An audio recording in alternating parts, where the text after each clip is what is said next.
Bonjour, nous sommes le jeudi 24 octobre 2024 et le sujet est le Proche-Orient, en particulier le Liban et le déblocage de 100 millions d'euros par Emmanuel Macron pour soutenir ce pays qui est quasi en ruine totale. N'oubliez pas de vous abonner pour plus de news nationales, européennes et internationales sur ce monde merveilleux dans lequel nous vivons. Conférence sur le Liban. La France va débloquer 100 millions d'euros, annonce Emmanuel Macron. 100 millions sur 500 millions d'aides totales.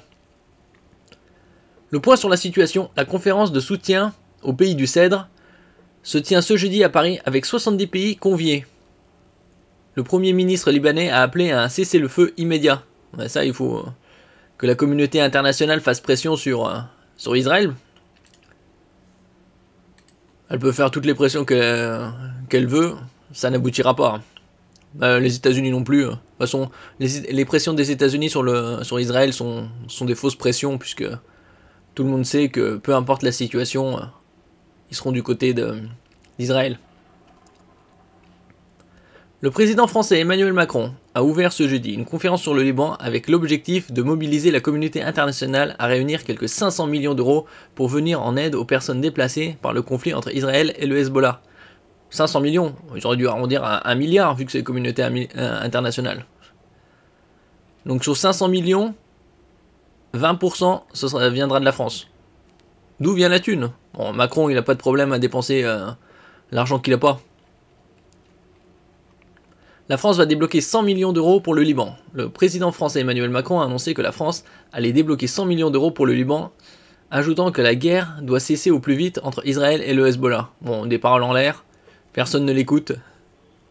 La France apportera 100 millions d'euros d'aide, a déclaré jeudi le chef de l'État à l'ouverture de la conférence sur le Liban, qui a pour objectif de réunir quelques 500 millions d'euros pour venir en aide aux personnes déplacées par le conflit. Donc 70 pays qui sont réunis, conviés, 500 millions sur la table et 20% rien que pour la France.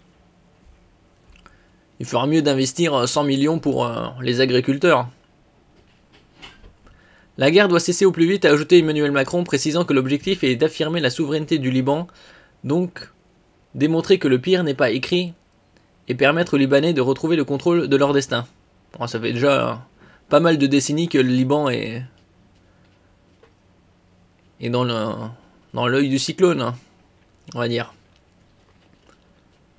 Le Premier ministre libanais appelle à un cessez-le-feu immédiat. La communauté internationale doit agir de concert pour mettre fin à la guerre au Liban entre le gouvernement islamiste pro-iranien Hezbollah et Israël, a estimé jeudi le Premier ministre libanais à la conférence sur le Liban qui se tient à Paris. Le Liban appelle la communauté internationale à se tenir ensemble et à soutenir les efforts pour mettre fin aux agressions en cours et mettre en œuvre un cessez-le-feu immédiat, a déclaré Najib Mikati, alors que les chefs de la diplomatie des pays occidentaux défilent les uns après les autres dans la région.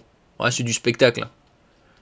L'ONU aussi, Organisation des Nations Unies, ça sert strictement à rien, puisqu'il n'y a aucune issue, ça fait déjà plus d'1 an de conflit dans la région, même plus. Bon, si on remonte à des décennies, 48, voire depuis des siècles.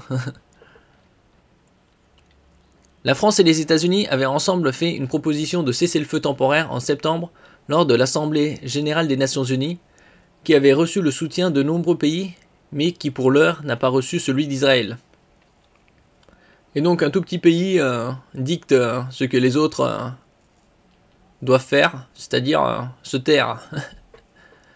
La résolution 1701 du Conseil de sécurité de l'ONU, telle qu'elle est actuellement rédigée, reste la pierre angulaire de la stabilité et de la sécurité dans le sud du Liban, estimait le Premier ministre libanais, une opinion largement partagée, notamment par la France.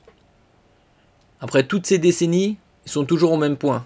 Alors voilà où ça mène la diplomatie à 2 balles. Il n'y a pas assez de pression économique ou militaire pour stabiliser la région.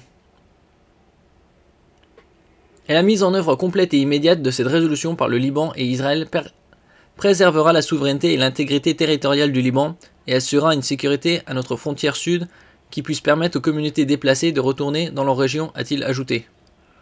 Ouais, on verra bien. La probabilité que les bombardements continuent est très élevée. Tout ça, ils débloquent des centaines de millions d'euros pour finalement aider les gens à se déplacer.